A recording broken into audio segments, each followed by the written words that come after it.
Você está ouvindo Jornal Brasil Atual. As notícias que os outros não dão. Agora são 8h26 e vamos conversar com o advogado e professor de Direito da Universidade de Fortaleza, Unifor, também integrante da Associação Brasileira de Juristas pela Democracia, ABJD Núcleo Ceará, Marcelo Uchoa. Bom dia, Uchoa. Bom dia, Glauco. Prazer participar do Brasil Jornal Atual sempre. Prazer é nosso.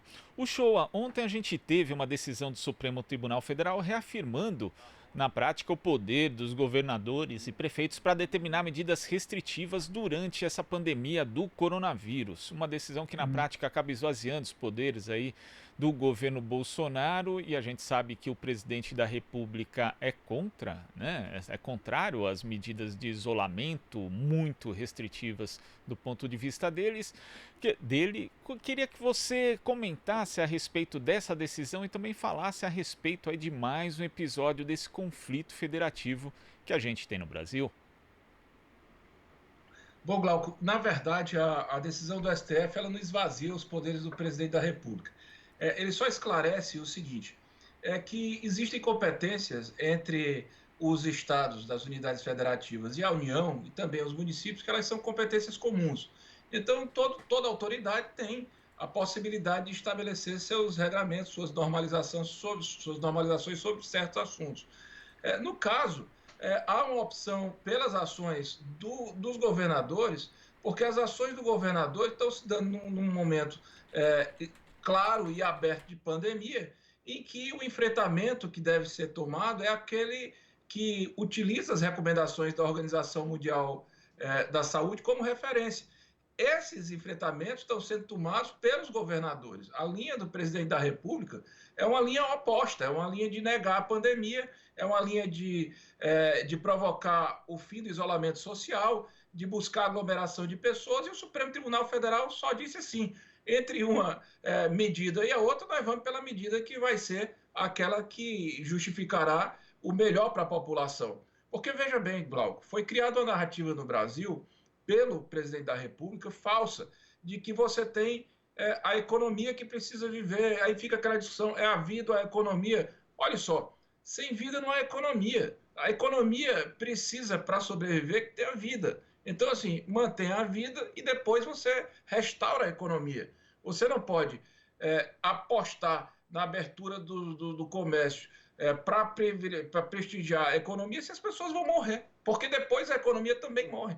É uma inversão de lógica, e eu acho que o Supremo Tribunal Federal só fez pôr os pingos nos is e estabelecer aquilo que tem que ser estabelecido, que a melhor medida é a que tem que ser tomada, que só é dos governadores. Agora, falando ainda nessa linha de conflito, né, que o presidente Jair Bolsonaro sempre acaba forçando, a gente tem também essa questão do Ministério da Saúde. Ontem tivemos mais aí uma sucessão de fatos durante o dia, desde uma publicação de uma carta de despedida do secretário Wanderson de Oliveira pela manhã, depois o anúncio da sua demissão. Mais tarde, o anúncio de que, na verdade, ele permaneceria em função do pedido do ministro da Saúde, Luiz Henrique Mandetta. Como é que você vê mais essa escalada desse conflito entre o ministro da Saúde e o presidente? E você não acha também que já está ficando um pouco, assim, cansativo demais isso, né? Sempre o ministro ali também poderia estar tentando lucrar politicamente em cima dessa situação? Eu acho que o ministro hoje ele é um ministro exonerado, ele sabe que ele vai sair, ele está perdendo a motivação para continuar no cargo, mas ele tinha um apoio de um certo núcleo do governo, que era, digamos assim, o menos irracional, porque no governo as coisas não funcionam com base na razão, mas tem o extremo da não razoabilidade e aquele núcleo que ainda tenta ter um raciocínio. Então ele tinha o apoio desse grupo aí. O problema, e por isso ele foi mantido, o problema é que ele resolveu comprar uma briga abertamente do ponto de vista de desautorizar de forma clara o presidente da República. O presidente já estava desautorizado, não precisava ninguém dizer isso. É um teatro que é montado para o presidente pensar que tem poder sem ter, mas o ministro, ao dizer isso com todas as letras, ele aí deu motivo para a sua saída. É claro que eu acho que saindo o ministro Mandetta, certamente este núcleo ligeiramente pensante do governo vai tentar encontrar um nome que também tenha razoabilidade no seu sentido. Agora vai ser uma pessoa mais alinhada com o presidente. E se for um negacionista, aí nós realmente vamos ter um perigo muito grande de ter uma evolução total, inclusive nessa política de repasse de investimentos, de aposta em certos testes e equipamentos e tal. Então, assim, eu só espero duas coisas. Que, saindo o ministro Mandetta, que ele continue apostando no SUS, porque quando ele entrou no governo, ele era um camarada que vinha, até então, lutando para, digamos assim, para desidratar o SUS. Ele tirava a verba da saúde, ele votou pelo golpe na presidenta Dilma, e agora ele está com o colete do SUS, o que é muito bom. Acabei de ver uma entrevista aqui no Jornal Brasil Atual, o professor dizendo, olha, é bom que essas pessoas aprendam. Que bom se tiverem aprendido. E que o próximo ministro mantenha essa orientação de uma forma mais discreta, continuar promovendo a política de isolamento, porque o presidente vai tentar puxar um fundamentalista, negacionista, isso aí é criminoso contra o brasileiro e contra a humanidade em geral. A gente vai agora à participação de Marilu Cabanhas. Oi, Marilu. Você me perguntou, Glauco, me desculpa, se o ministro estava exagerando e queria lucrar. Ele está querendo lucrar, ele passou da bola aí tentando aparecer também, né? Certo. Vamos agora a Marilu Cabanhas. Oi, Marilu. Oi, Glauco. Oi, Uchoa. Prazer em falar com você novamente. Sempre Marilu, muito legal. Uchoa. Então, é o seguinte, Uchoa, a gente está falando sobre essa decisão também, né, do STF, e eu queria aprofundar um pouquinho no voto do Gilmar Mendes, né? Gilmar Mendes, ele disse que o Bolsonaro dispõe de poderes, né, para exonerar o seu ministro da Saúde, mas não para eventualmente exercer a política pública de caráter genocida. É bastante importante esse posicionamento e esse termo, né, caráter genocida, porque você acabou de falar, né, se entrar agora um ministro da Saúde negacionista, enfim, que siga estritamente as diretrizes aí do que quer o presidente da República, a gente pode estar sim diante de uma política de saúde genocida, não é isso, Uchoa? Marilu, não tem mais muita gente achando graça nessa atitude do presidente da República de negligenciar os aspectos científicos, negligenciar os fatos, negligenciar o montante de mortes que está havendo no mundo, inclusive no Brasil, que com todo o isolamento social há uma curva crescente. Então, eu acho que o ministro Gilmar Mendes, ele nessa colocação, ele expressa o ânimo de boa parte da sociedade brasileira, de quase a totalidade da sociedade brasileira, agora com a autoridade de quem é um ministro do STF, de que está dizendo, ó, se essa matéria chegar lá no STF, a minha decisão não vai ser pela irresponsabilidade, a minha decisão vai ser no sentido de restabelecer um bom procedimento, um procedimento minimamente razoável para o Estado, porque o Estado não pode advogar contra a sociedade, nesse caso, advogando expressamente contra a vida das pessoas. É um absurdo total. Olha só, nós estamos discutindo aqui no Brasil algo que foi superado no mundo, Marilu. O presidente da República é considerado por um jornal como o Washington Post como o pior líder global para enfrentar a pandemia. E isso não é uma brincadeira, isso não é uma coisa de quem não gosta do presidente, isso é um fato.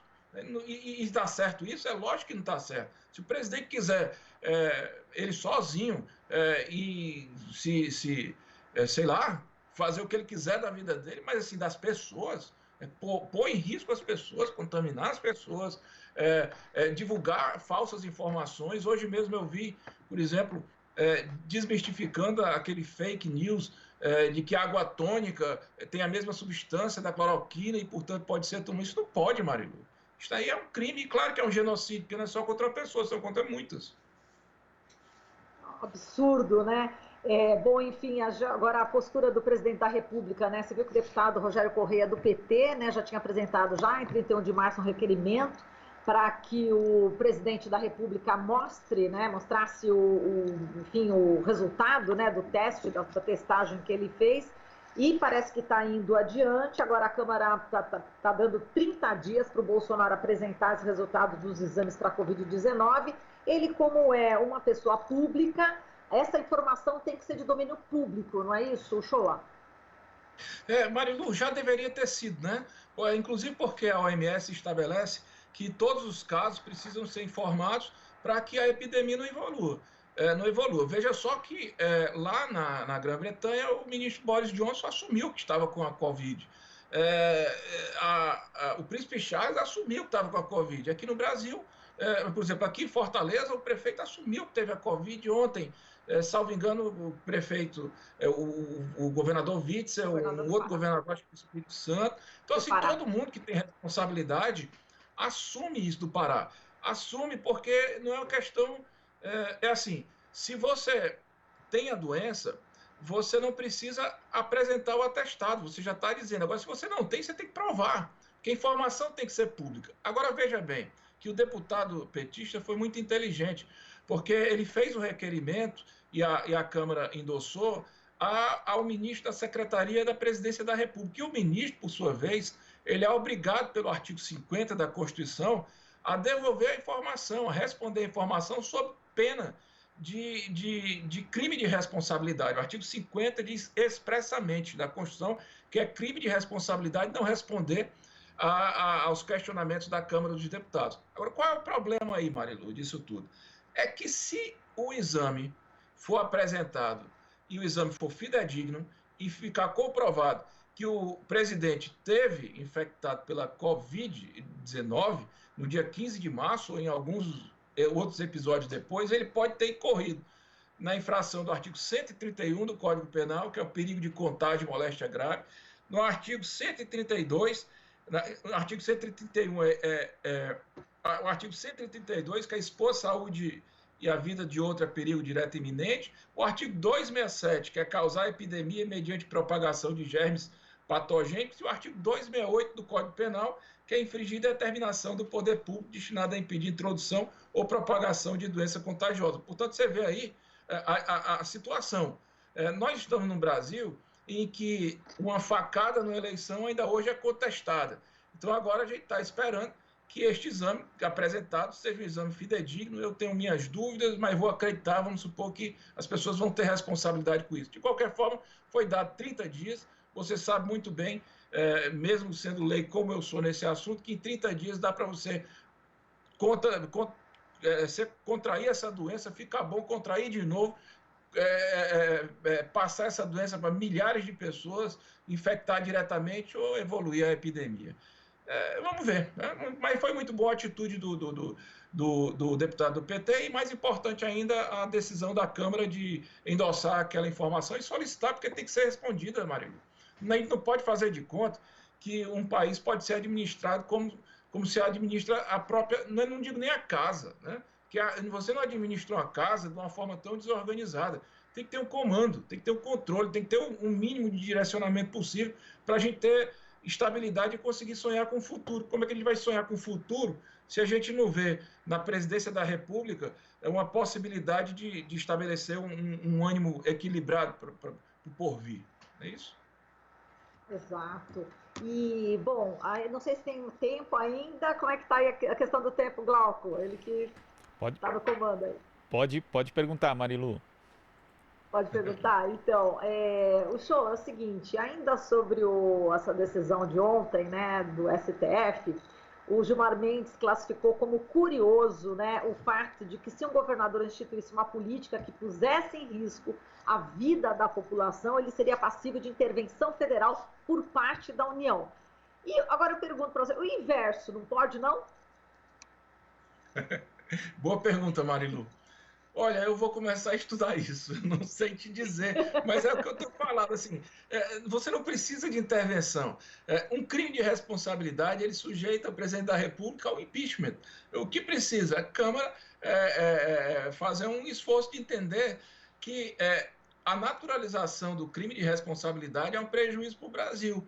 E, claro, se houver a necessidade de uma intervenção, olha, eu já aprendi que no direito você havendo a motivação, você estabelece do jeito que você quiser. Uma presidenta do Brasil foi legitimamente eleita, foi destituída do cargo sem ter cometido crime de responsabilidade fiscal. Um presidente da República, ex-presidente da República, talvez o presidente mais expressivo do século XX, XXI, um líder campeão de popularidade, foi preso sem provas. Então, assim, o direito, ele às vezes é apenas o arcabouço, mas a motivação de fundo é que justifica e legitima. Então, é claro que a gente não pode permitir que um presidente completamente necrosado, do ponto de vista racional, permaneça à frente do Brasil. É uma pena que dependa também para retirá-lo, por exemplo, nos crimes comuns, de uma ação do Procurador-Geral da República, que já está arquivando tudo. Mas é o caso de entrar também com o pedido de impeachment do Procurador da República, que ele solicite um exame de interdição. Quer dizer, tem vários caminhos para isso aí. É bom que o ministro Gilmar Mendes diga isso, porque ele já aponta, ele não está dizendo, pode ter intervenção contra o presidente, mas ele está dizendo, vamos estudar sobre isso, vamos pensar nessa hipótese. O que não dá para permitir é que o presidente administre pensando que está administrando a cozinha dele, quando na verdade ele está administrando as nossas vidas. Perfeito. Obrigada, Uchoa. Beijo para você. Passa para o Glauco. Eu que agradeço, Marilu. Um beijo. Uchoa, queria agradecer muito a sua participação aqui no Jornal Brasil Atual e até a próxima. Glauco, um abração, um abraço e boa sorte, e fiquemos em casa todos. Vamos para a luta. Em casa. É isso aí. A luta mais em casa. Um abraço, Uchoa. Conversamos aqui com o advogado e professor de Direito da Universidade de Fortaleza, integrante da Associação Brasileira de Juristas pela Democracia, Marcelo Uchoa. Aqui você ouve as notícias que os outros não dão. Jornal Brasil Atual.